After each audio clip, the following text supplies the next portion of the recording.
Welcome back, everybody, to This Dude Started Something. Today we have the life of the party. He's the reason why everyone's busting out dance moves in the club. He's what they call a professional disc jockey. Gentlemen, keep your girlfriend away from him. It's Sixten Franz.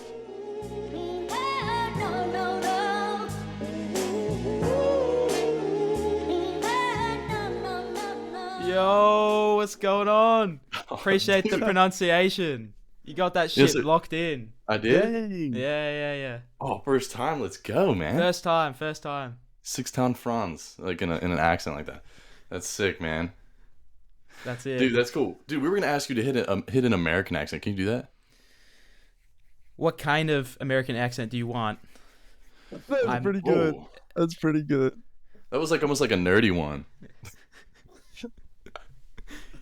Don't take my lunch money, please. Oh, dude, that's crazy. He sounds like an NPC, like in a good way. Yeah. I'm so sorry. That's so just offensive. Like that's all I could do. Yeah. I'm so offended right now, dude. We should Yeah, cut this early. Lobster. No, I'm kidding. How you doing, man? You doing good? Yeah, I'm doing so good. Thank you for having me today. Oh yeah, of course, man. Thanks for joining. It's 11 a.m. the next day there, so it's actually 7 p.m. here. Yeah, so technically we're filming in the future right now.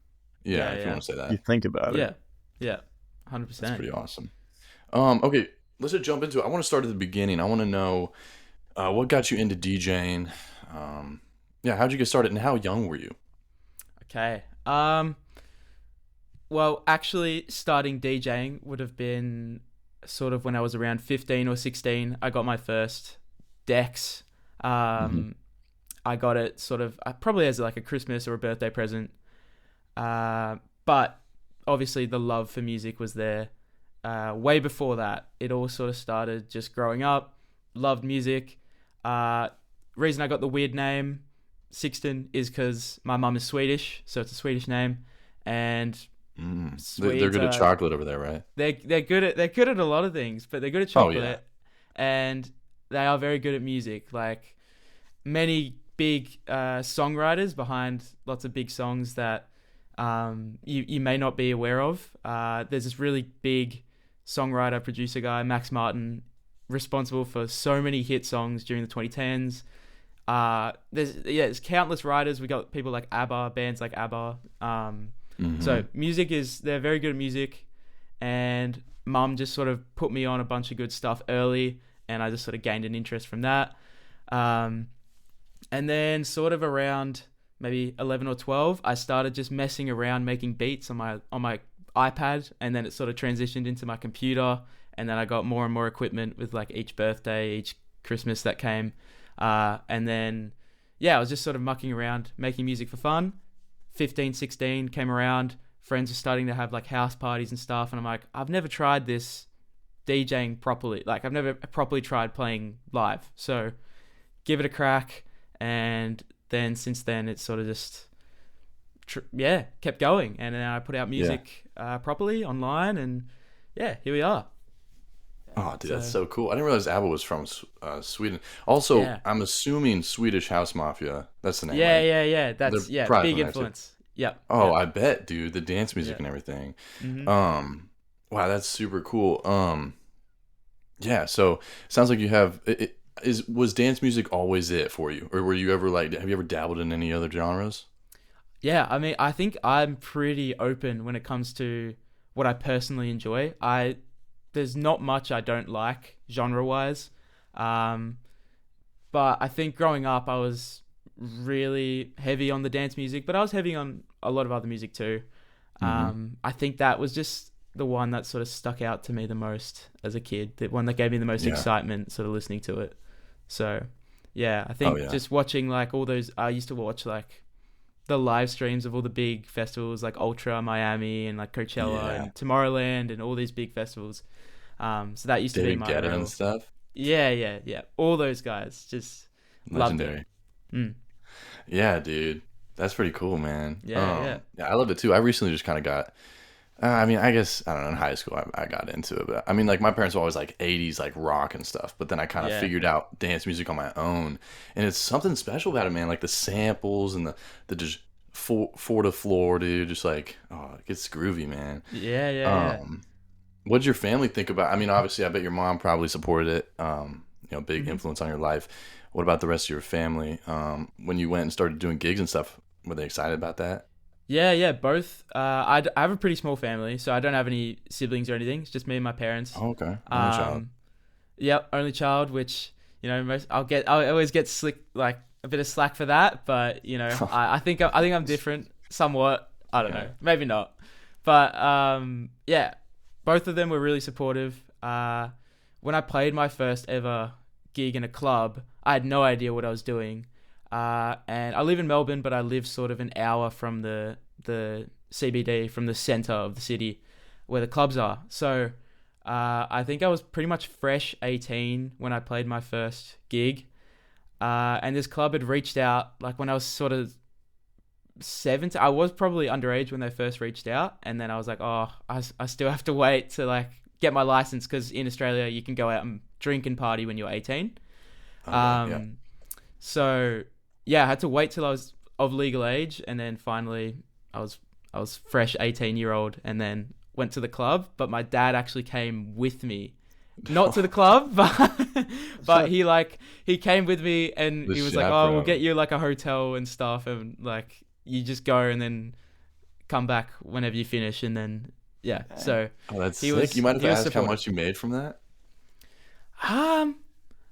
It might have been like $100, which I was pretty gassed about at the time. Yeah, I was really gassed for it. Yeah.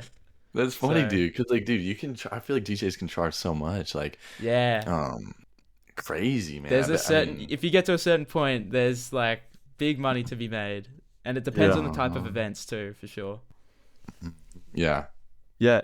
If we can kind of hit like the broad spectrum here, how many events or like parties and everything have you done since that first event? Or actually, let's say since your first party back when you were like 14 or 15.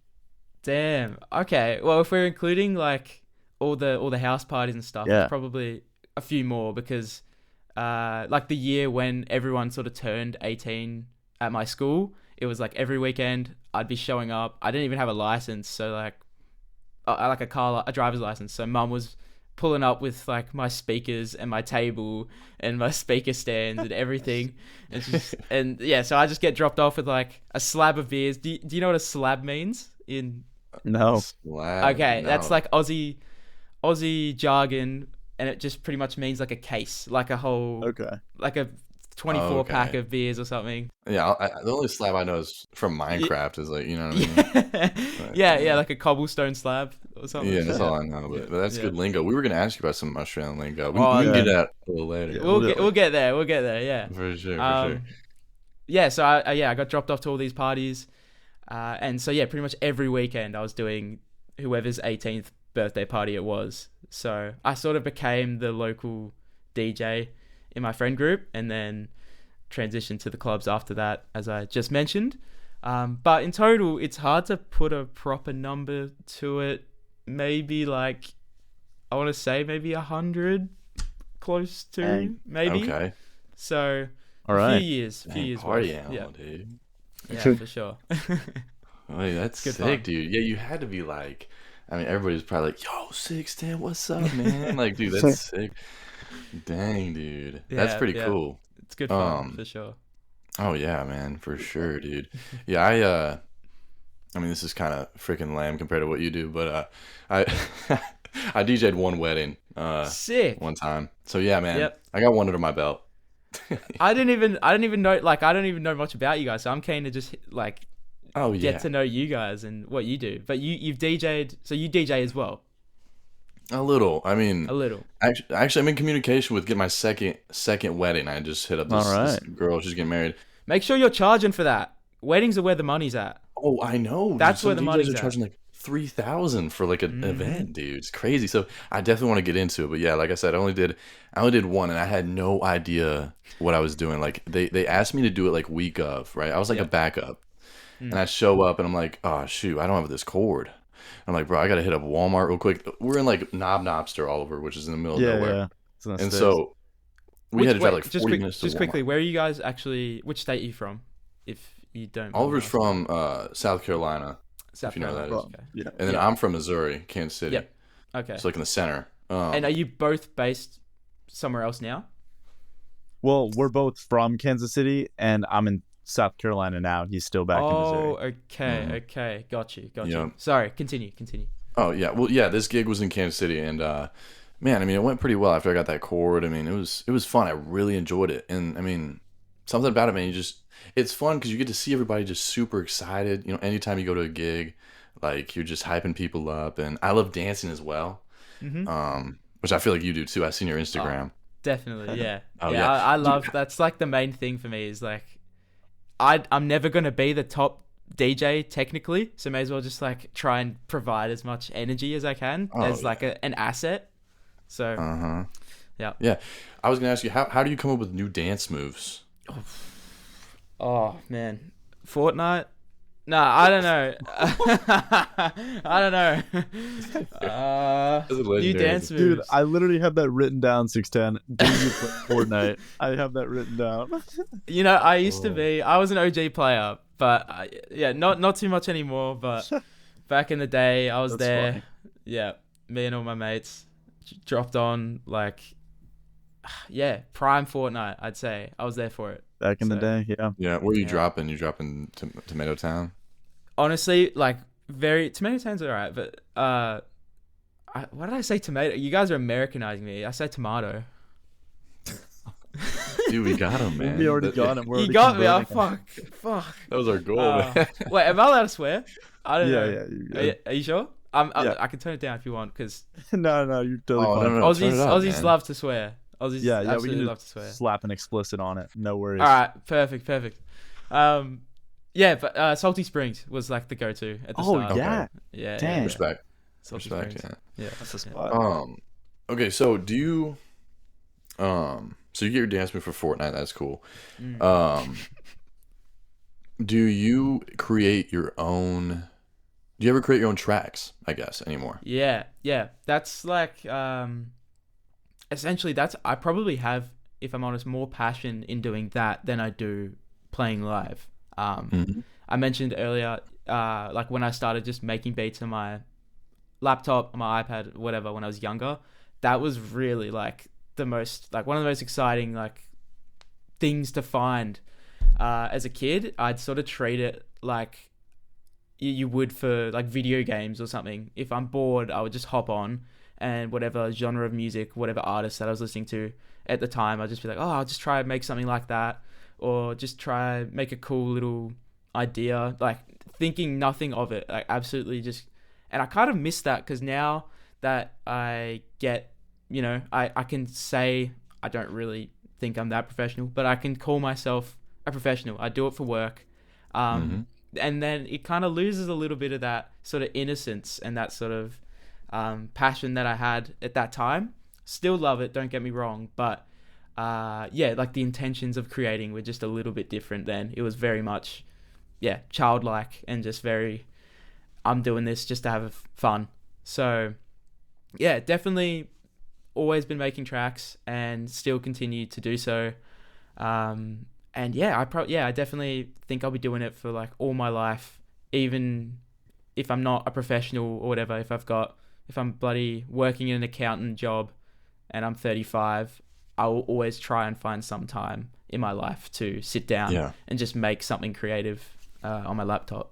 So. Oh yeah. Well, at the very least, it's a great hobby, Yeah, definitely, for sure. Yeah. Do you do any vocal stuff with it, or is it just mainly the beats? Yeah.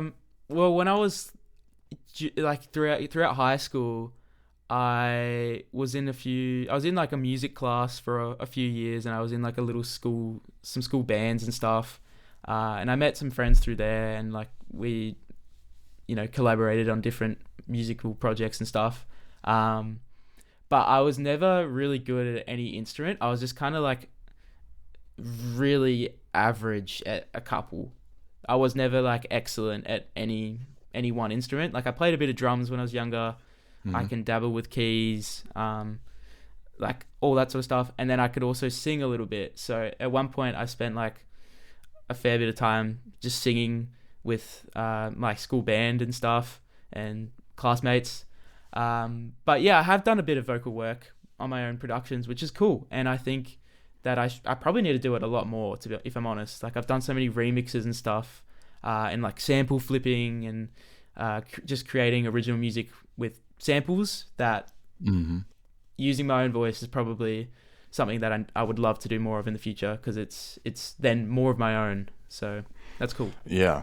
Oh yeah. I think there's a market in I was thinking of some song ideas, I don't know, a couple months ago probably, but I think there's a market in, building like a what do they call it? The build up, like the snares, and then dropping like the stupidest line, and then the beat drops, you know what I'm saying? You guys would have been there for like the finance 6'5" girl, like that chick that she was like, I'm looking for a man in finance or whatever. Yeah. And then people were like remixing that a bunch of times, and it happens a lot. It happens a lot. Oh yeah, and I've seen like I guess that already is kind of like a thing. That's not like an original idea, but I feel like somebody could specialize in it, But I saw somebody, remix this girl saying like, "What do DJs even do?" And then it was like, I saw that one. Oh yeah. I'll tell you what's really like I see fairly frequently at the moment, which I think is kind of cool, kind of not as similar to, like, it's not really related to vocals, but it's kind of similar, where producers will make a track and then right before the drop hits, they'll like pretend that the song has completely just glitched out, or like the system stops working. So then people are like, "Oh shit, like the party's over, like the deck's broke," something like that. And then like 2 seconds later, the song comes back in and people get it's a really good like hype builder. That's so hype, dude. So that's a cool thing. Mo Bamba, do you know the song Mo Bamba? Yeah, Mo Bamba. Do you know the story behind it? I know he's a basketball player. Right? Yeah. So, the guy that recorded Sheck West, they were in the studio, and he basically freestyled the whole thing one take. And the beat cut when he like cussing and whatever, that it glitched out in the studio. The beat cut, and he just kept going, and then the beat cut back in like on like complete accident, and it like made it insanely hype. That's sick. And it caught just such like a raw, like natural moment. So like, dude, it's pretty cool. That's like sick. Yeah. Yeah, I didn't know that. That's like the best feeling though. I love hearing things like that where an artist is making a track, and because us as listeners see this finished, polished product, but there's moments where they have like, oh my god, we didn't actually mean to do that, but it sounds fire. It just sounds amazing. Like those are the coolest moments. Yeah. Yeah, dude. Yeah. And there's so much to it besides just the music, like you were saying. Like, DJs are really out there, like, entertaining, 100%. Like, they gotta tweak stuff, create I don't know, like, yeah, you know what I'm trying to say? It's just a whole other aspect to it with DJs. Who's your favorite DJs, guys? I like Fred again. Is that a basic answer? No, not at all, because he's probably one of mine as well. I think he's, like, brilliant. Oh yeah, he's super talented, bro. I really like the song "Baby Again." Yeah, it's a good track. It's like my favorite song. What about you, Ollie? Dude, I don't even know. Is David Guetta a DJ? Oh yeah, damn right he is. He's a good DJ. Yep. That was more basic than Fred again, even, but I'm taking him. Dude, no, that's classic. He's Me been and in the Oliver, game dude. for time. We used to go crazy. Facts. Yeah. Did you guys do some frat parties? No, we frat didn't even. No frat parties? Well, we have done college apart now. Well, I guess we were together last year, but we weren't. Yeah. But like, I'm out in South Carolina. He's in Kansas City. Are you okay? So you're out of high school now. You're 19, right? Yeah. Are you doing more school, or do you have another job, or is DJing full time for you right now? Yeah. Well, I'd say it's practically full time, but it's a struggle to keep it that way, and it's constantly for most DJs. There's only like the 0.05% that are actually really comfortable, and I'd say doing something sustainable.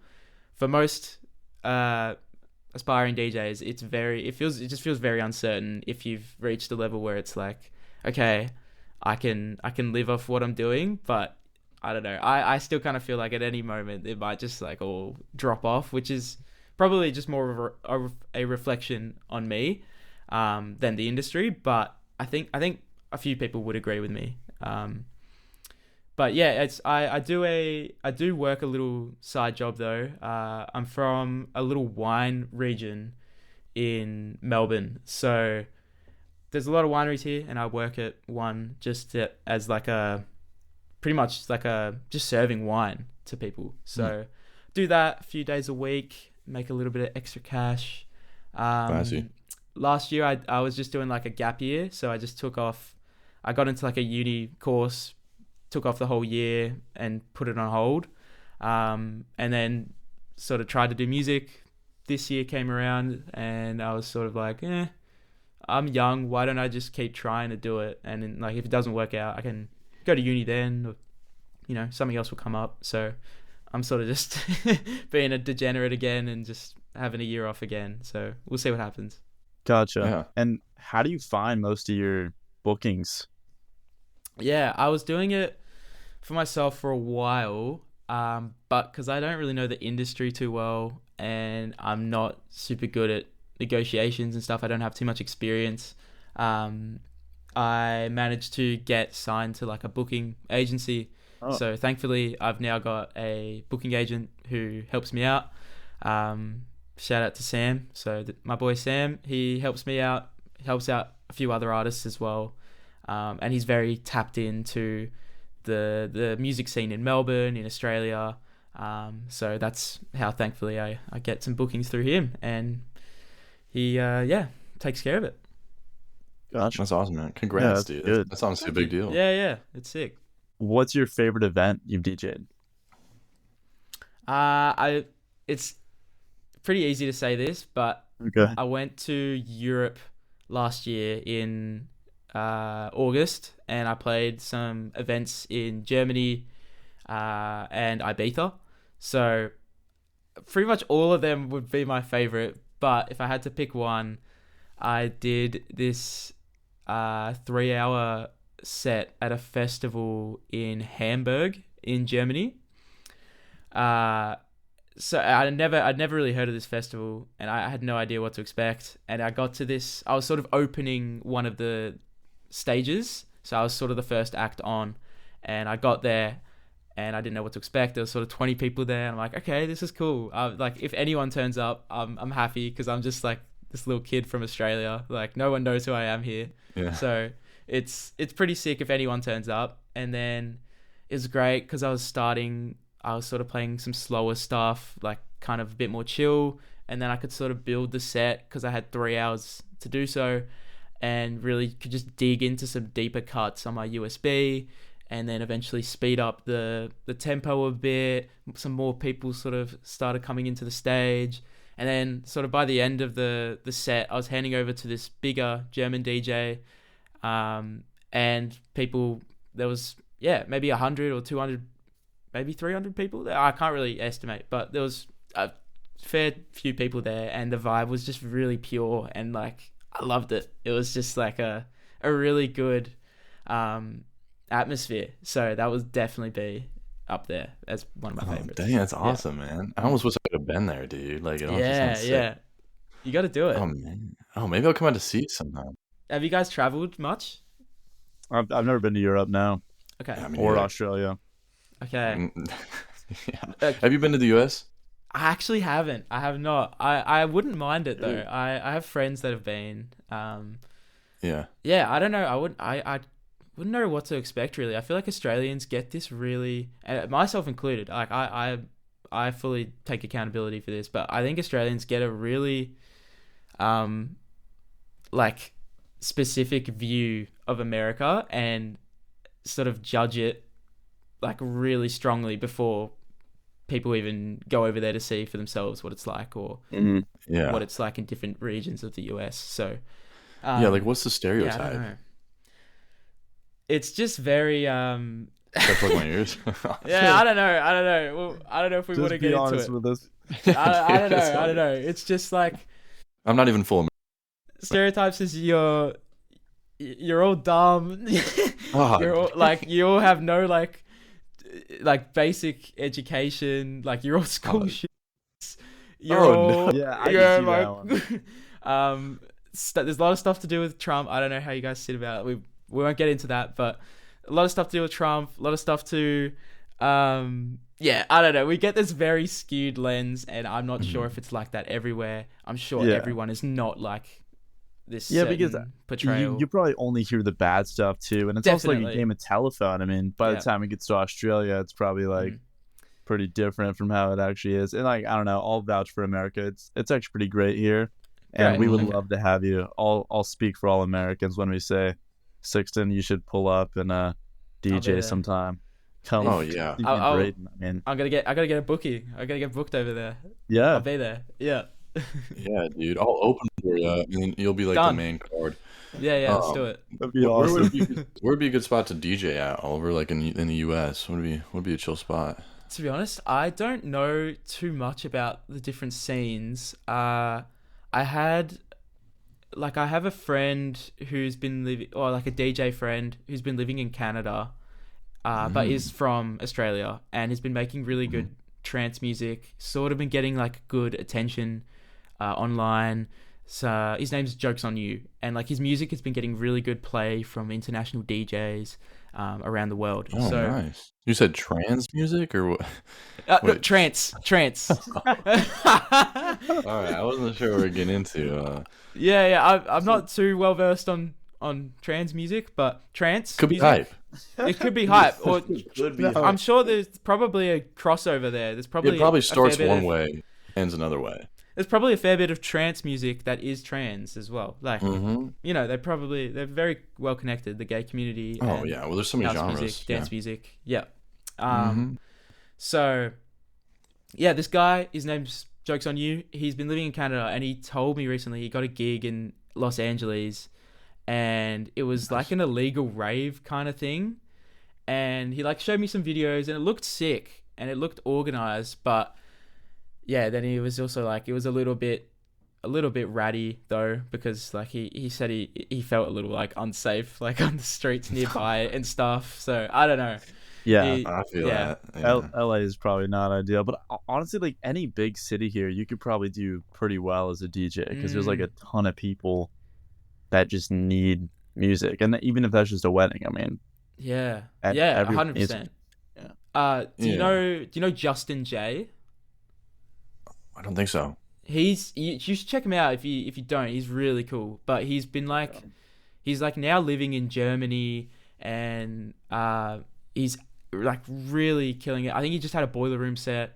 But he's originally from somewhere in, I want to say Colorado, and maybe he lived in LA or something. But I've seen a lot of clips of him playing different parties in the States, and most of them look fun, and his big thing is pushing like genre diverse sets. So he's really good at playing, like a techno track that's like 4 on the floor, very driving, and then mixing really seamlessly into like a nice sort of bassy sort of like head sort of thrasher sort of song, and then going back to something else different. And yeah, I see these really cool clips of him playing at like different, even the frat parties look like they go off. Different events just all Depends over. Where you go. Yeah, I don't know. It looks good.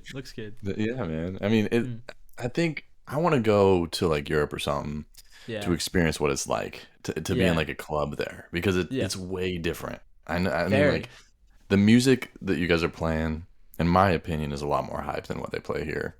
But that's part of being a DJ. You got to adjust, 100%. Yeah, and it is a regional thing. Like the States will like stuff that's completely different to what people enjoy in Australia, and that's going to be different to club culture in Europe. So it's going to be they'll like a DJ would probably have to adjust slightly to wherever they play. Yeah. How do you find new tracks to play or like new songs? SoundCloud is always a great option. SoundCloud has like a pretty decent algorithm. I don't know, it's sort of up and down at the moment for me, but a lot of the times if you find a really good track and you just go to like the recommended tracks from that initial song, it will give you a lot of good options of what sounds similar, maybe repeat songs from that artist.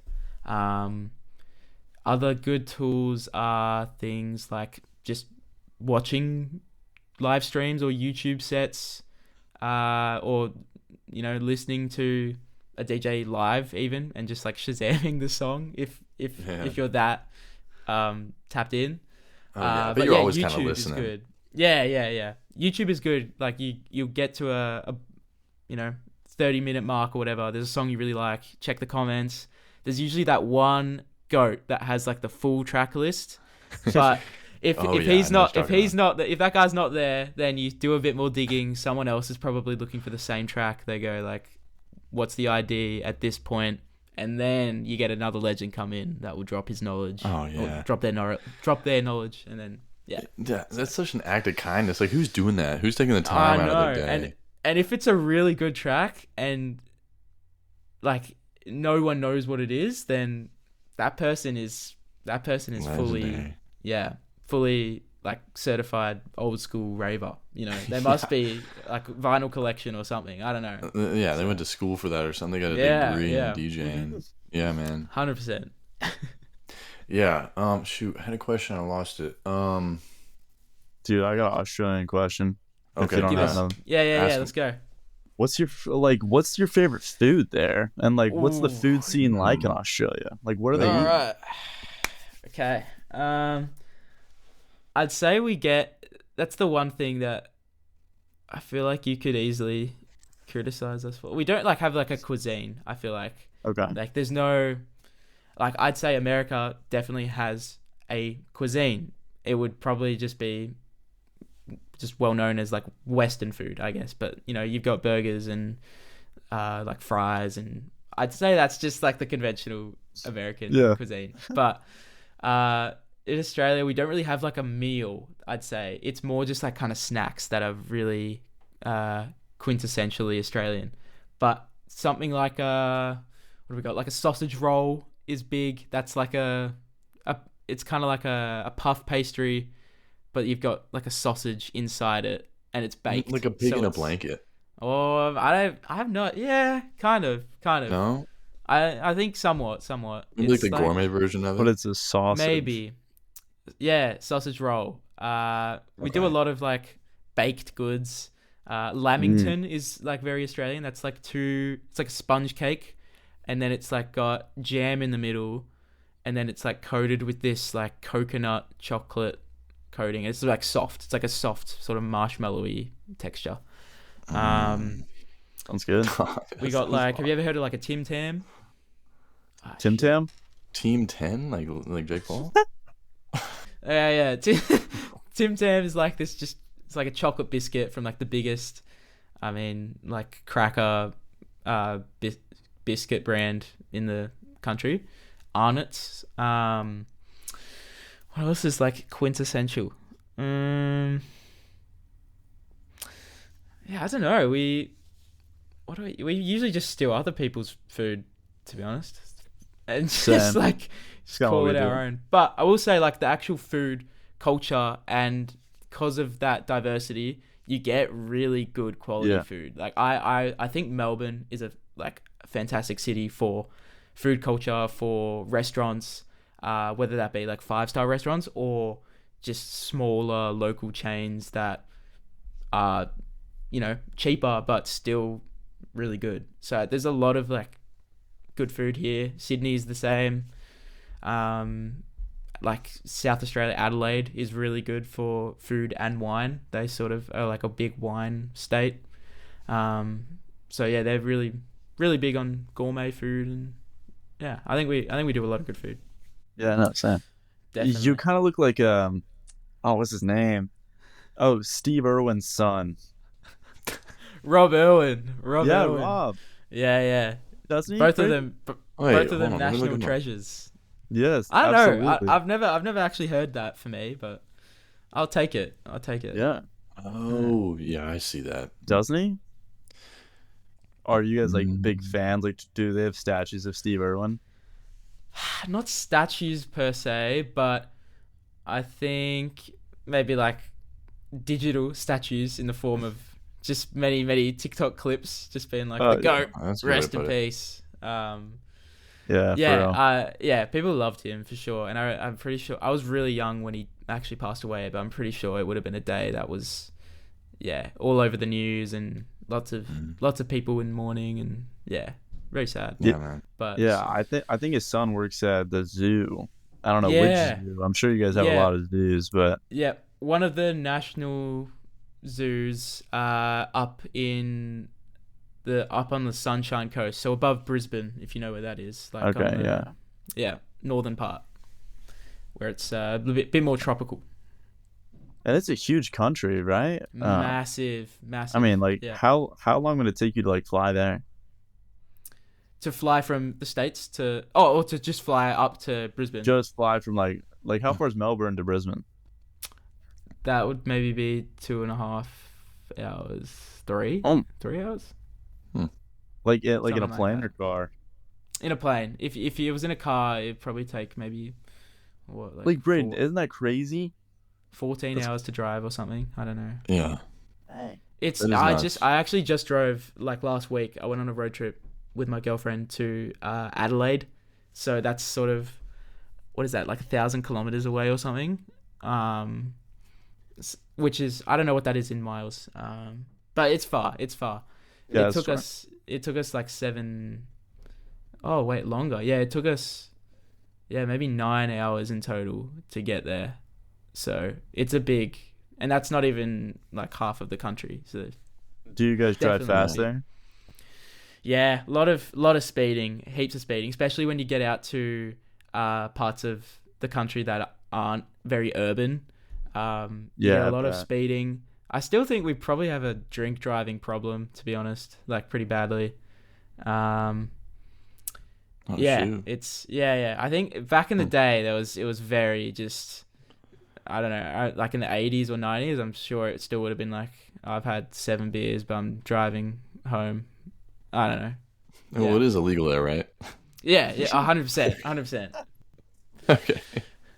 But I don't know, the Yeah. way I hear like just older people talk about it, it just sounds, especially like in that rural area of Australia. That's kind of how it was here too, actually. I feel like I remember my grandparents talking about this. Like, they used to it used to be normal, you know? Yeah. It wasn't a big deal. I don't think people realize the effects. I'll tell you what Australia is really good at. That just prompted me. We're really good at making shows about like certain sectors of like emergency departments. So we have a show dedicated. This is how you know we have a drinking problem. We have a show dedicated to breath testing people on the roads. That's the whole show. Hey, just breath testing? Just breath testing. Just breath. It's called RBT Australia. It's Road Breath Test Australia. And No, look that up. That's gonna be a kink or something. Watch people breathe. it's great. No, it's great because then there's all these like certain clips where, and I've seen them get reposted and stuff. There's certain clips where people were like, literally, like falling asleep at the wheel. They're that drunk, and they blow into the breathalyzer, and it comes out as like 0. They're fine, and all the cops are like, what's going on? Like, what's happening? And it's usually like a bad test, like a faulty test. Oh, but there's some funny stuff. Do they even show the chase, or they just show the breathing? No, there is Like, no chase really. Like they'll pull over, and then they'll just ask them. They'll be like, "What have you had to drink?" And sometimes it's funny. Sometimes they've got like a bottle of whiskey like in the car with them, or like sometimes they'll just like, "I've had nothing," and they're completely over. I don't know. It's a weird show. I don't know why. That's funny, man. Why it became a That thing. reminds me, Oliver, dude. We remember when we came with that slang. We're like, oh yeah, we're going out tonight. We're blowing zeros or whatever. yeah, we're blowing zeros. Better go blow zeros Blowing tonight. zeros. That's so I nice. rate I that. forgot about that. Yeah. We got to bring that. Sometimes we'll try to start our own slang. Is blowing zeros? Wait, would you use it like I'm sober tonight? Yeah. Yeah. Yeah. Okay. Got you. That's cool. Yeah. I actually rate That's that. cool, right? Maybe I should. Yeah, dude. We can cultivate try to that. start that together. Yeah. Start it, bro. Start it in Australia. We'll meet up in the middle of the world. Yeah. Done. Oh. Which would be in the Pacific, probably between us. Yeah. Hawaii, maybe. Yeah. We'll meet up in Hawaii. Yeah. So that kind of brings me into like some slang stuff. Yeah. What do you think? What do you catch yourself saying the most when you're, to your friends? We really love the word cunt. Like it's so vulgar. But yeah, I know. I know. Like we have that here too. That's so bad here. I know, but like we use it really often, and it's not necessarily like the worst thing you can hear. Most of the time, like I'll use cunt in an endearing way, like in a Really? you're a sick cunt, which is like you're such a good dude. You're a bro. I like that. Or what's going on, cunt? Like, you know, it's just like like we really use it to like call like almost like a noun. Yeah. Well, I like that. You're kind of bridging the gap. Like you're not making it in a. It's not a derogatory thing, you know. I feel like this, in my opinion, there's like a spectrum of the word cunt. I feel like it's probably. I'm assuming it might be the most vulgar for like Americans here. I feel like in England it's kind of like in between, and I feel like in Australia it's like quite friendly. Which is weird. Like how'd that happen? You know. It's funny. Yeah, I don't know. At the end of the day, they're just words. That's it. They're just words. Until you get to maybe like a select few that we won't really talk about. But right. But like, cunt is doable. It's a good word. Is Aussie? If this is bad, don't get mad. Is Aussie No. What is the word? No. Slur? Aussie is great. Aussie's fine. Oh, chill, cool. People use that, but unfortunately, there is like slang term is like associated with the Indigenous Australians that were first on this country before, you know, white Britain colonized it. So those are like the really bad words that I'm sure would be like equivalent to you guys with the N word.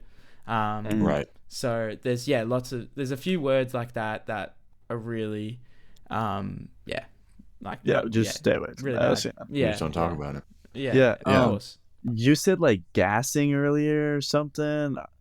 I don't really honestly, know. that might be because I love British culture. I feel like they say I'm gassed so like a lot in England if they're really like hyped about something, if they're happy with something. That's sick. Maybe for you guys, I feel like I've heard Americans go, "I'm gassed" when they're like really tired or like I'm Well, I think like I'm gassed. Oh yeah. Mhm. And then we say Yeah. like that's gas as like. Oh yeah. Oh, that's fire! Like yeah.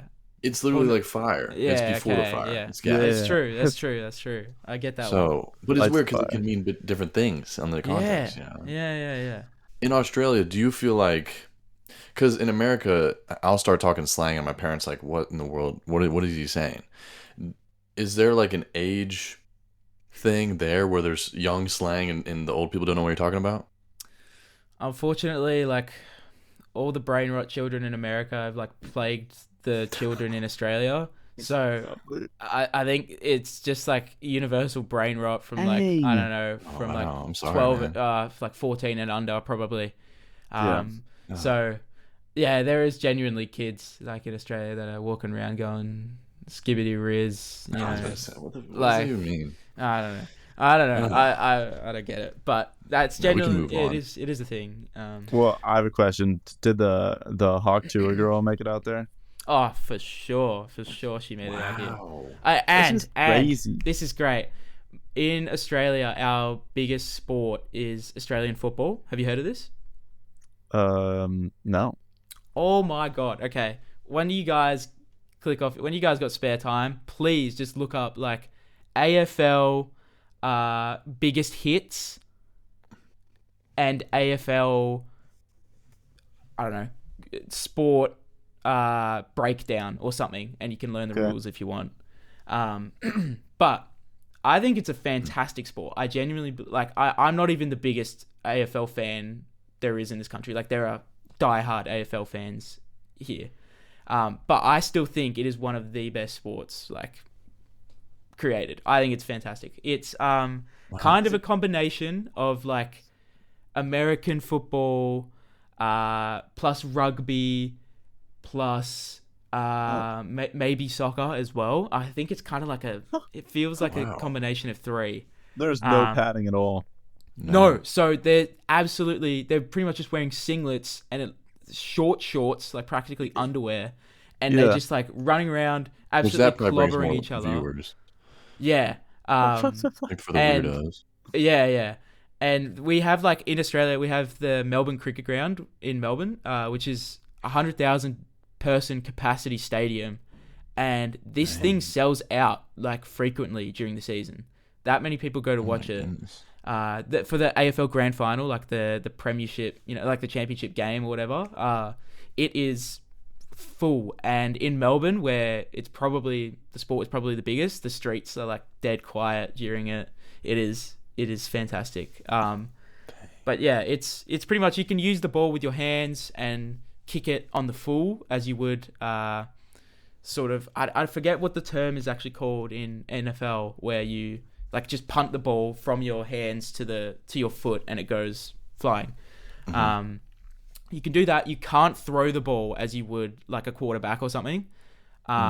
Instead, you can handball it if you want to do like a similar movement. You can cup the ball in your hand and you can sort of just fist the ball, which was mad. But like a punt, punt with your hands. Yeah. So you can handball it to someone, and then the aim of the point system is you've got 2 poles in the middle, and then you've got 2 smaller poles either side of those.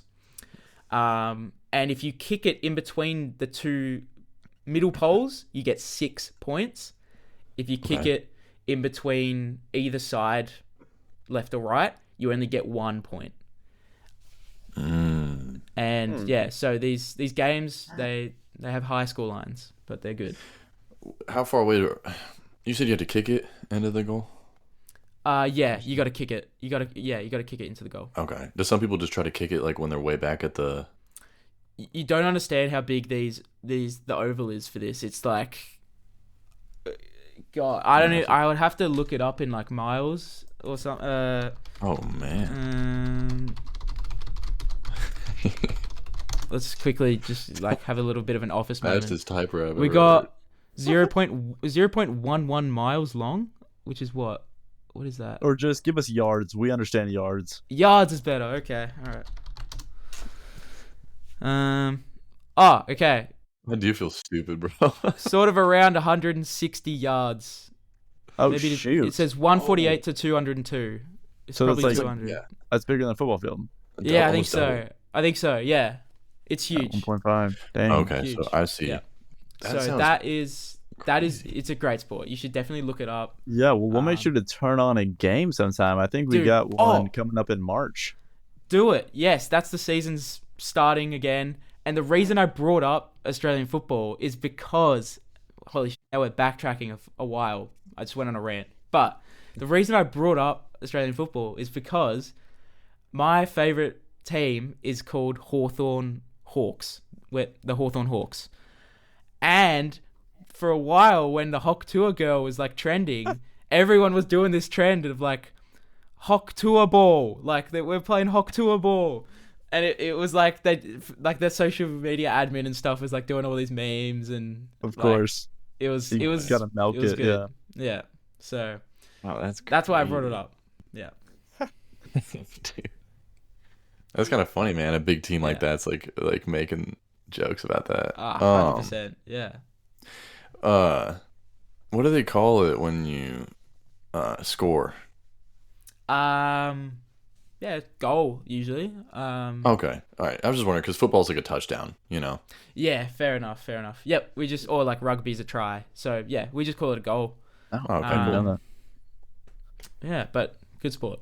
Yeah. Oh, dude, I'm excited to watch a game. Are you guys big on what sport are you most big on for you guys? I like tennis a lot, but also basketball. But yeah. Basketball's pretty big here as well. Like a lot of people love basketball. And we have a lot of people who follow the NBA. Yeah, I don't know. I feel like to watch football probably. Also pickleball. Oh, pickleball! Damn, respect. You hear about that? They got that over there. Yeah. Pickleball is gaining traction here. I haven't actually played before. Oh, dude, you gotta play. I'm intrigued. Yeah. Dude, yeah, it's so much fun, man. Because I used to play tennis. Me and Oliver used to play each other in tennis, and sick. Okay. Bro, you can DJ pickleball events. I mean, because pickleball is different from tennis to where like you don't have to be quiet. Yeah. So like, Oh, yes. like there's like tons of courts. Like they have huge events. Like if that ever gets out to Australia, definitely DJ that. Like that'd be cool. That would be sick. And that reminds me, I don't play golf, but and I honestly I like watching it, but an actual tournament sounds boring to me. If I just watch someone random play it, that'd be good. But there's like the PGA Tour, which is like the regular, I don't know, boring old golf to me. But then in Australia, every year there's this tournament called Live Golf, and the rules there are slightly different, and it's like a complete different atmosphere. It's like a party atmosphere where like you've just got like dads and their sons just like drinking beers the whole day. Everyone can be loud. People are, if someone hit a hole in one like a year or two ago, and literally like the amount of plastic cups that just ended up on the green were like crazy. Just beers were flying everywhere. This year they had you guys know Fisher, the Aussie DJ? No. Wait. Maybe I do actually. Maybe. I reckon you do. I reckon you'd know because he's huge. He's massive in America. Like, Americans love him. He plays with like John Summit. Do you know John Summit? Yeah. I know John. All he knows John. They're like the same wavelength. But he like DJ'd the Live Golf event this year. Like it's a completely different vibe. So kind of sounds like the pickleball tournaments. Yeah. I'm looking up Fisher. Is it like how do you spell Fisher? Like how? Oh, he's the dude that did the Somebody remix. Yeah, he did that. Yep. Oh yeah, I know him. Yep. And he's massive in America. Like he's fully cracked America, even though he's just like an Aussie DJ. Whenever I look it up, all you get is an otter. Look at Fisher DJ. Yeah, Fisher DJ. Oh, dude, he looks like a chiller. Dude, I like Mal P, dude. Mal P, that's good. Yeah, good artist. I mean, James Hype had some hits, but I'm not really a big fan of his. I'm not really either. I did like some. He made like good YouTube videos a few years ago that kind of were cool. I really like this song "Receipts" with Gunna. Oh yeah, I know that. Yeah, I know that track. It's a banger. Are you guys rap fans? Like, if you were to pick out any music? Yeah, I used to be a little bit more rap fan than I am now. I actually used to rap a little bit when I was in high school. Sick, nice. But just as a joke, though. Nah, that's sick. But yeah, I mean, I appreciate all types of music, which is kind of, I don't know, maybe a little cliche to say, but I don't know. Yeah, I've definitely dabbled in every single one, but dance music is definitely the most recent one that I've gotten into. Yeah, I'm trying to think of some more guys that you would know. I mean, you probably know everybody. Have you heard of Disco Lines? Yeah, I played like a festival last year, and he was like on the lineup. I didn't get to meet him or anything, but he was like playing another stage, so That's cool. That's cool, man. Yeah, so you're really out here with some. I'm trying. Some big DJs, man. So what's the big picture here? You're gonna keep going with DJing. Like, what's your goal? Yeah. I mean, I said I'd always be like making music, even if I'm not doing it for a living. But ideally, if things go well and I'm still enjoying it and stuff, hopefully I can sort of have some good releases on some good labels. My goal, like a big goal for this year for me, is like we have these big Aussie festivals at the end of the year. I guess it would be the same for you guys, like during like July to August or something, like come summer.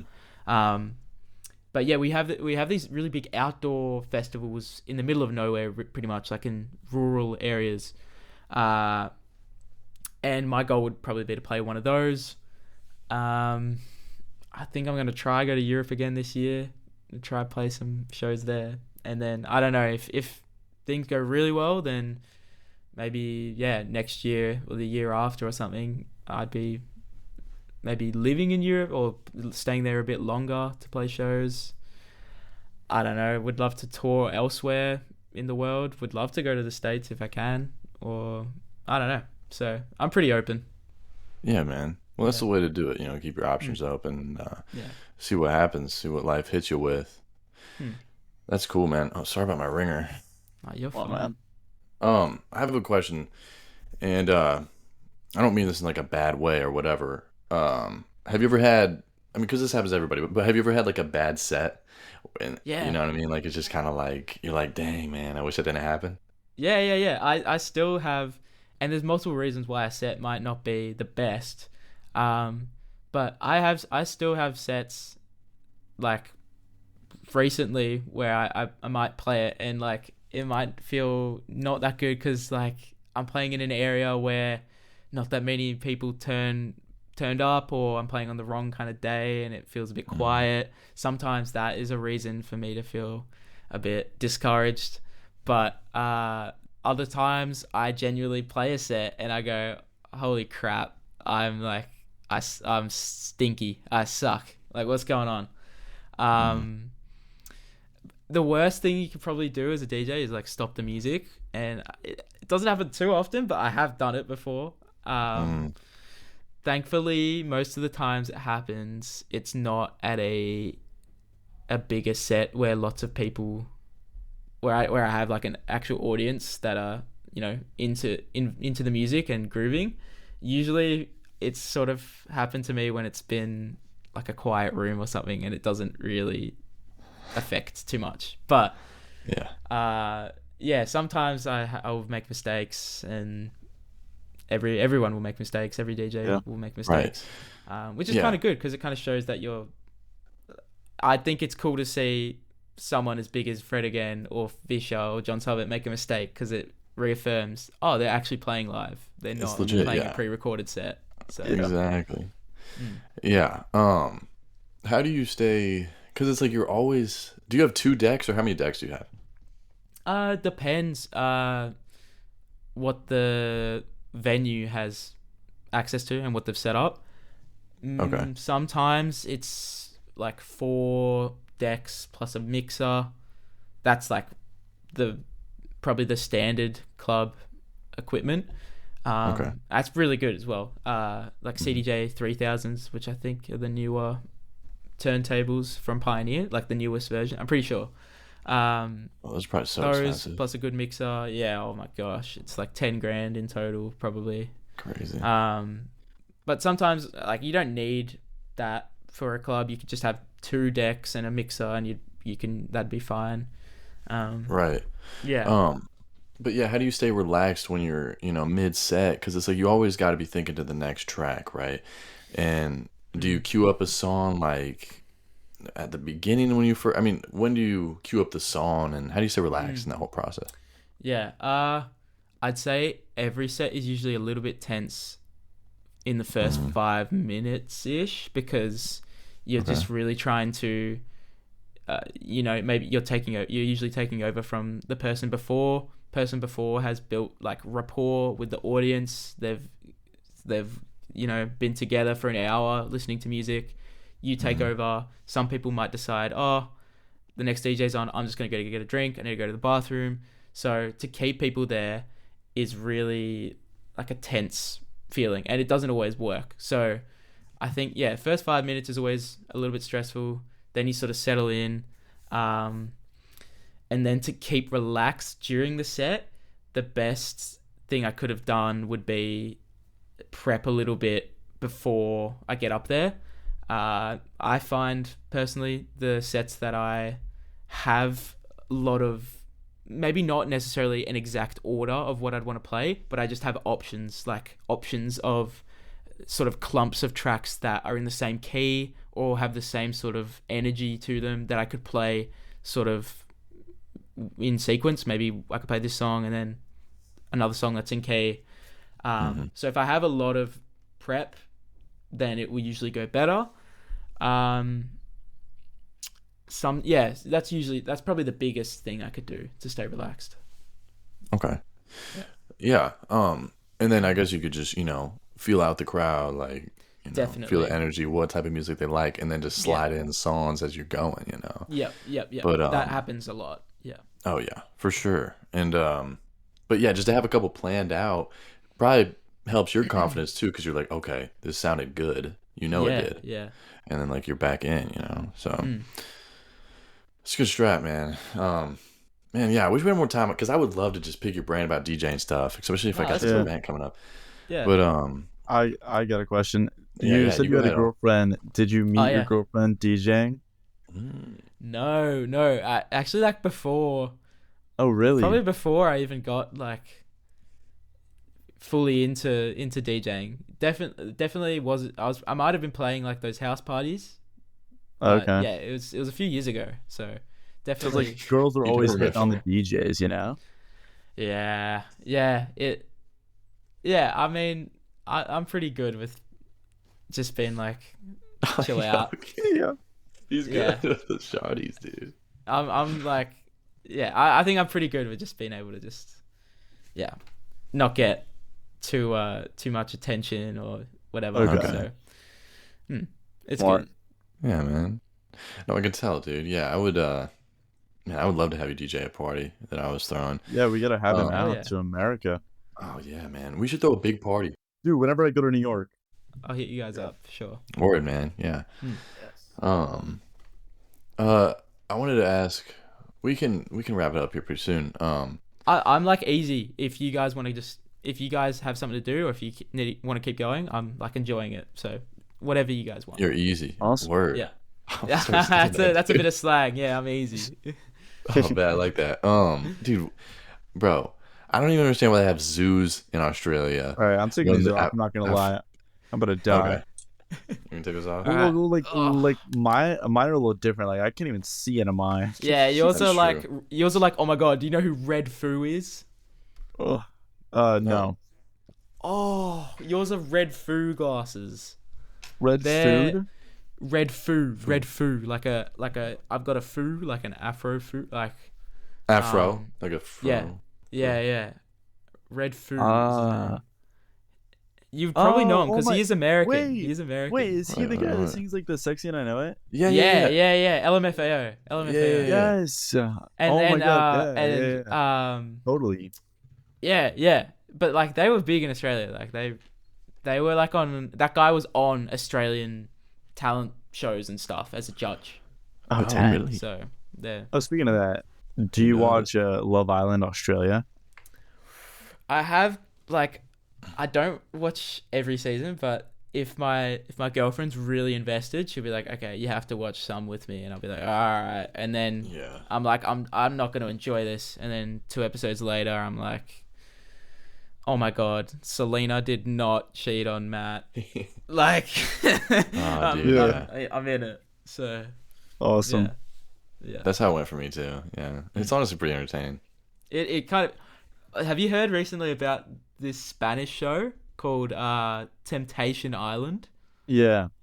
Yeah, that shit looks like if they got like a Western audience, it would probably be big for them, like in England or in America or Australia. And or like, anything. there's like the Too Hot to Handle. There's like so many. They're all kind of similar.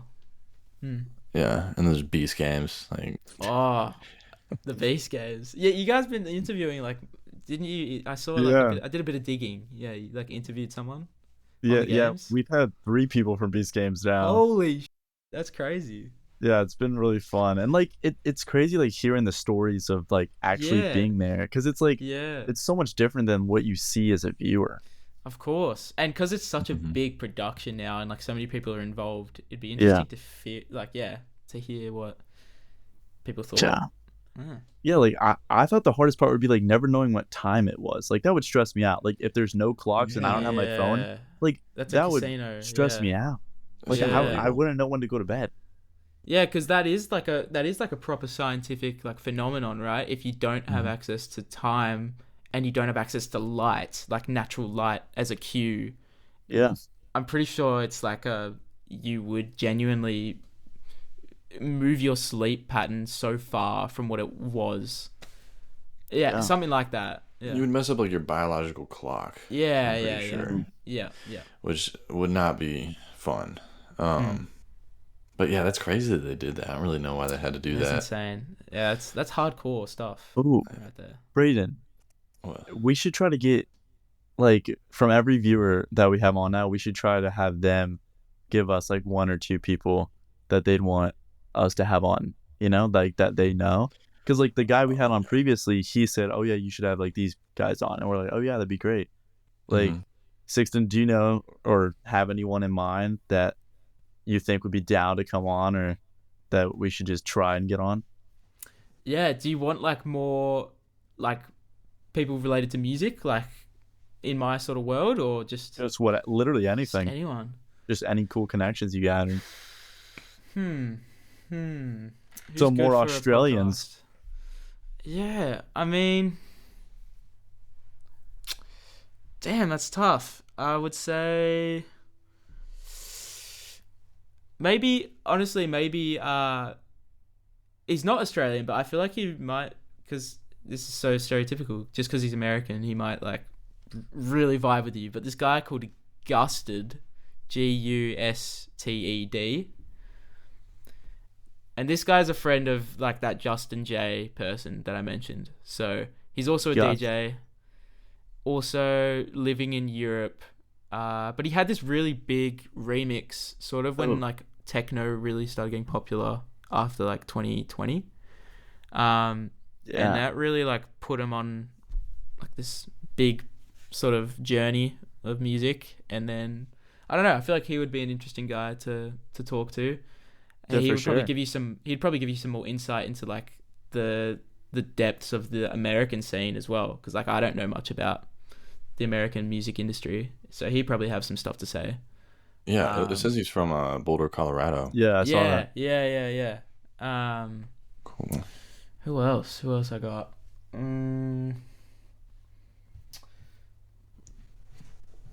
mean, I don't know. I'm not really too good friends with him, so I don't know if I should recommend him. But I went to school with this guy called Cody Anderson, and he recently got drafted to that AFL team that I really like. Oh my god, yeah, that would be so good to have like an AFL guy on. He hasn't actually played a game yet. Oh, I see him. But he's been drafted, and like he is a part of the squad, and hopefully he will get some game time and stuff, which would be sick, because he's literally like, he lives like around the corner from me, like we're from the same town, so that's awesome. Would be awesome. He does not look like he's like 18 or 19, but I know they're built like, a lot of these guys are massive. And yeah, you got to be like super, like incredibly fit. You got to be able to run, but also, tank a hit and, use your body. Sure. So real good athletes. But I'd say even just like reaching out to other AFL players that could be kind of cool for you guys. Yeah, now that we know about it, for sure, I'd definitely reach out. Yeah. That's cool. Yeah, and we won't name drop you or anything when we reach out to Cody. I don't want to make it like weird. That's all right. He'd probably dig for himself and just say that I'm there anyway. So it's no big deal. That's true. Yeah, thanks for those recommendations, man. I had a question. I was gonna ask you, dude. I'm a little scared to go to Australia because I don't like spiders at all. Yeah, fair. Yeah, man. Yeah. Like, how often do you find like a tarantula in your closet? Yeah, well, our tarantula equivalent is called a huntsman. But that's not even the one that you want to be scared of.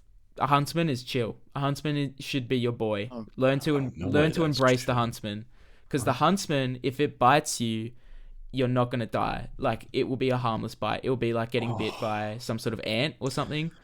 But I will reassure you, all this wildlife and stuff, like, people not from Australia usually have this notion, like Steve Irwin is probably partly responsible because he's so into animals and reach this big audience. But yeah, Australia, in the urban areas, you will rarely see dangerous wildlife.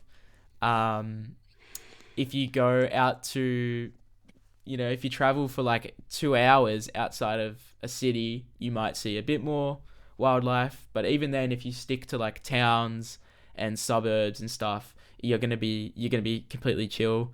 It's when you start going to really remote areas that you might see like in the forests or we call it the bush. So just out where it's just lots of trees and bushes and stuff, that's where you might see some more dangerous animals. But yeah, in terms of spiders, huntsman is chill, but you want to look out for the redback spider. That is like this little smaller spider. It's got like a red, it literally has just like a red spot on its back. And that I think can kill probably not adults, but if it bites maybe a child or a baby or like an elderly person, they have more chance of dying. What you really want to be afraid of, I'll give you like a top 3 like fatal animals you don't want to mess with. Okay. I'd say pretty much any kind of snake that isn't a tree snake. So the tree snakes out in like the tropical part, like northern Australia, they're usually pretty chill. They're kind of like pythons and stuff. Maybe kind of what you might see in like Florida or something, like green tree snakes. They're chill. They won't be venomous. But the ones that are more in like the drier parts of Australia, like a brown snake or like a tiger snake or like a yellow, like a red belly black snake, I think we have like black adders or something. Copperhead. Sorry. Oh, we got these those snakes. Yeah, you don't want to mess with them because they can bite and you can die from them. Sea life is a whole nother like experience. We have great white sharks, which I'm like petrified of, like biggest fear, I reckon. I've never seen one when I've been swimming. It usually the people that get bit by sharks here are like surfers. So if you're a big surfer, you've got more chance. But even then, it's like, I heard a good stat. This will reaffirm you. I keep like fucking sorry. I'm so sorry, guys. I keep going on my own little rants. Oh, you're gonna love it, man. It's all good. I'm pretty sure this is a great stat. There's more people in Australia that die every year from getting hit by a coconut, like falling from a tree, than there are from like great white sharks. I'm pretty sure that's the stat. I gotta fact check that, but wow, there's something like that where you've got more chance of dying from a coconut just falling on you than a great white shark. So yeah, but I'm like you, where I feel like I'm gonna be the one. Like it might only have five people, but it's like I swear I'm gonna be one of the 5. As soon as you start swimming and you can't touch the bottom, and be like, oh, it's getting me. But that's wraps. Yeah. Honestly, there's things worse that you can encounter in the ocean, like a blue-ringed octopus. You've got like an hour to live if you get stung by that or something, and you need, like, if you don't get like some sort of anti-venom in enough time, you'll probably die.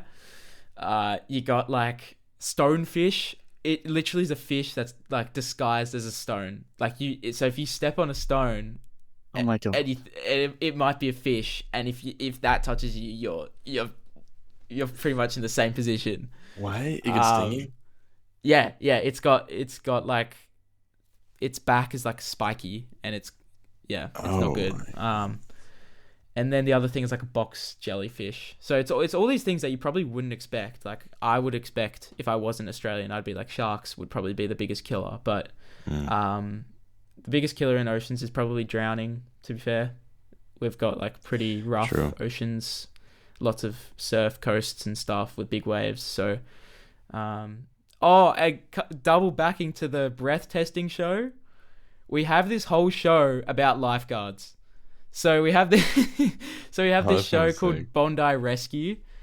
So it's set on like the most famous beach probably in Australia. It's this big beach in Sydney. And it attracts tourists from all over the world every year. Everyone that visits Sydney will probably go to Bondi Beach. They have this life-saving crew, and literally the whole show is like tourists usually going out to swim, not knowing the dangers of the currents and the rips that are on the beach, and them getting pulled out to sea, and then they literally just, they start to drown. They can't swim back. So then the lifeguards will get their boards, surf out there, pick them up, come back, and that's kind of the whole show. And it's a bit like a bit of drama. I'm sure people have died on the show, like from drowning, and And then they have like other little things, like occasionally they'll be like, oh yeah, someone found like one of those jellyfish or like that octopus nearby. Like we gotta go get it so no one dies. I don't know. It's different little side quests. Yeah. Yeah. I would. Yeah, that'd be interesting to watch that. I was watching. What was it called? It was a shark show. I don't know what it was called, but no, it was real. It was like Shark Week. It might have been on Shark Week. I don't know, but it was showing some people in America, set in America, or it was actually it happened. The attack happened in Cancun, Mexico. Oh yeah. Oh yeah. That's and they crazy. showed pictures. They showed pictures of it. Yeah. Yeah, not good. Made me not want to swim. Yeah, it really puts you off. And I'm already a sucky swimmer, so. But, wait, what did you say, Oliver? I said I'll take a pool. Yeah, fair. I tell you, although like there are really nice beaches in Australia, like we have amazing beaches. But yeah, there's usually there's quite a few that are more still and probably feel more like a lake or something. So that's like the prime swimming beach, I'd say. The really wavy ones are probably more surfing. Oh, okay. Yeah. If I was gonna go to Australia, then where would you send me? Like, where would be the best spot that I would have the most fun? Definitely go to Melbourne, where I'm from. I think there is a lot to do here. We have nice beaches. It's summertime right now, so we get a lot of that's so weird for you guys. It is wild. That's so weird. I'm in shorts and a t-shirt. Like I'm probably it's probably hot outside. We so sort of it gets kind of cold here in the winter, and probably not as cold as what it is for you guys. But I tell you, it feels quite cold because our houses are shit because it gets so hot and we don't feel like we need like proper insulated housing. So a lot of houses are just built on absolutely like no good like insulation. Like insulation, Yeah, so a lot of houses have really bad heating and it just feels colder than it is. But during the summer, then we do get days sort of from November to March where there's like plus I don't know what it is in Fahrenheit, but like plus 30 degrees Celsius, which is I want to say like 100 and something maybe. What's like a hot day for you? I don't know. Hot day for us is probably like 90 degrees Fahrenheit. I don't know what that is Celsius. Oh yeah. That's around 30 degrees Celsius, which we would also consider. We would consider that a good day, to be honest. Because then you get like these stretches. You get these stretches of like weather, especially like sort of right now in February or like coming out of summer, where the state that I live in, Victoria, is like a real big bushfire state. So bushfires are like a massive problem here. You guys, like Los Angeles had that really bad one recently. Yeah. But like bushfires around where I live, really big problem. And we'll get like these days where it's high, like lots of wind, maybe like a storm or something. But then really high temperature, like 40 plus degrees can be common, which is like 104 Fahrenheit. I think the hottest day we've had this summer might have been around, what would it have been? It probably would have been, around there, like 104. So. Have you ever had to like evacuate because of the bushfire threats? I don't think I've ever, like in my lifetime, had to. Okay. But when I was really young, I don't really remember it, which is why. But when I was really young, my parents and I were like living in like the same area we live in now, and we were like ready to leave and like go. Like we had everything packed and stuff because there was this bushfire called Black Saturday, which had a really big fire sort of half an hour from where we live. There was this huge bushfire, but there was lots of multiple different fires around the state, and collectively it became known as this Black Saturday event. Oh, dang. Day after Black Friday. That's crazy that like they give it a name. Yeah, they usually give these fires a name. And It's kind of like a hurricane. Yeah, it's kind of like a hurricane. So yeah, this was like one of the worst bushfires in our history. I think it did. I was looking at the stats the other day just by chance, and yeah, it was like 1 million acres, 1.1 million acres of land burned. A couple hundred people lost their lives and stuff, and like whole towns were burned. But they're like gruesome fires. And a few years ago, we had one that affected people like on the sort of south of Sydney along the coast. And like I had a friend there at the time who was on holiday, and he said that him and his family sort of had to evacuate and like drive back home because they sort of got trapped at one point, like on a beach. There was like a fire in the next town and then a fire sort of closing in from the other way or something. And they kind of got trapped on this little beach cove town. And then eventually... I wonder if you could just hop in the ocean, you know? Well, I don't think it's necessarily... It might be like more dangerous. That. It's probably more like... just a threat of like being surrounded by it. I don't know. And the smoke and stuff too. The smoke was a big thing. Like if you have... That's so scary. Like if you have asthma... we have a lot of days where there's just like high pollen in the air, or there's like a storm or something, and we have a lot of people die from like just asthma because they just can't breathe. And like on a bushfire day it would be the same. So do you guys have people with like allergies there? I actually saw a stat where I'm pretty sure Melbourne is like one of the highest pollen rates in the world or something. So like come springtime, lots of people have hay fever. I think a lot of people have allergies. I have a friend with like a nut allergy. I don't know. Oh, really? I didn't know this existed over there. I'm sure it's all pretty similar allergy wise. I'm trying to think if there'd be any weird ones, but maybe the like worst... a Tim Tam allergy. that would be pretty sad. Yeah, that would suck. I don't know. Maybe if you had like an allergy to the sun or something, that'd be really bad because we have like really strong like ultraviolet waves and stuff. Like really bad radiation. Right? Like, what's the UV today? I'll quickly check. But I get so jealous. We got today. Well, we had a hole in the ozone, like right above where I live, for so long. Like, I'm pretty sure that, like, when people talk about like a hole in the ozone, like, I'm pretty sure Melbourne is where it was. Or something. Well, it was near the Antarctic and maybe a bit of us. I don't know. Or maybe being closer to Antarctica, it might have affected us or something. But UV rating today, we got, what's that? 9.1. Huh. So this is very high. Hey. Yeah. It was a 2 here today. 2. It's probably 0 here. Go get your tan on, boys. I know. Go get it. Yeah, dude, I just looked up flights to Melbourne for tomorrow, and I would have to fly to Dallas first, which is 3 hours, and then fly to Dallas to Melbourne, which is almost 18 hours on one plane. Dude, that's a long plane. I could not do that. That is crazy. You can only sleep for like maybe 8 hours, and then what do you do for the other 10? Yeah, just binging movies.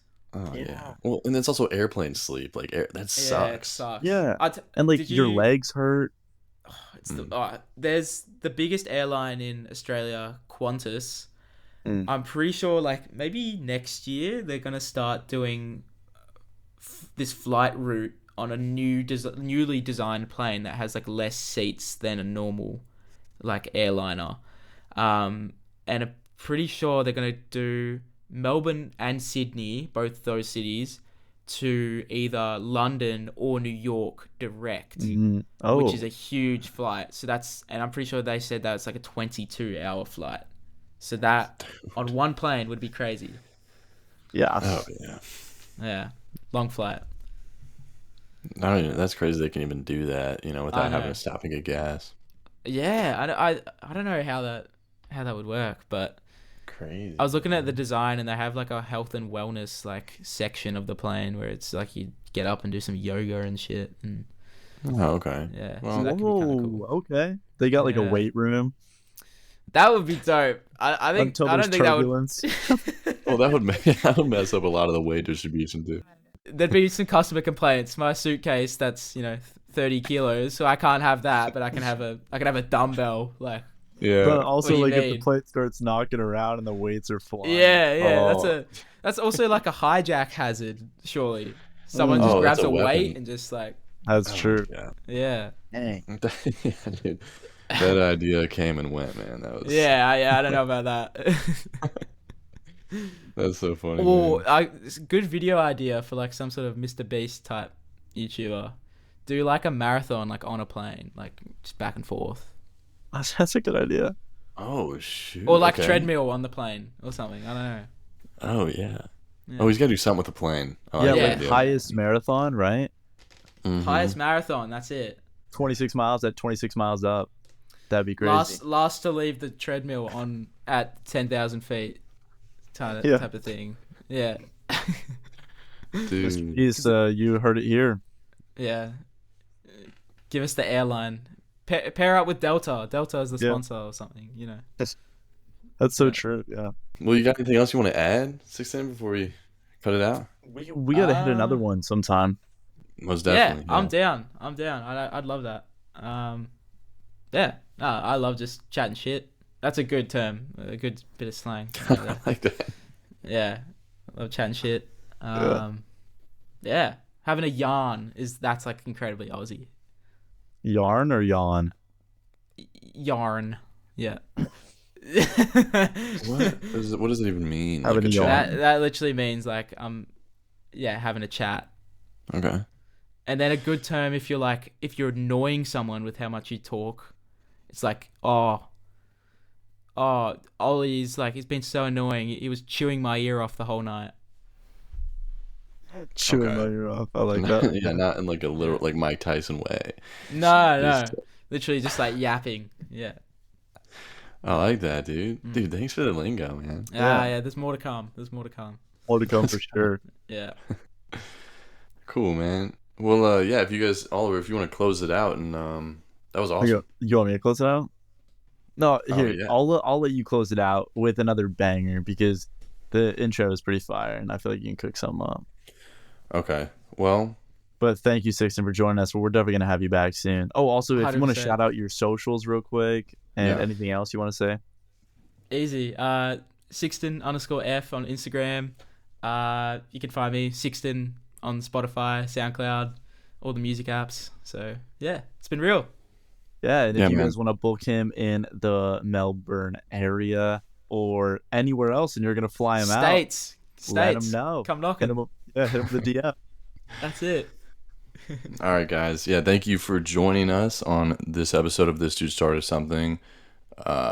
It was the greatest DJ in the world on today. And yeah, ladies, don't hit him up. He has a girlfriend. So thank you guys for joining us, and have a great one. Thanks, guys.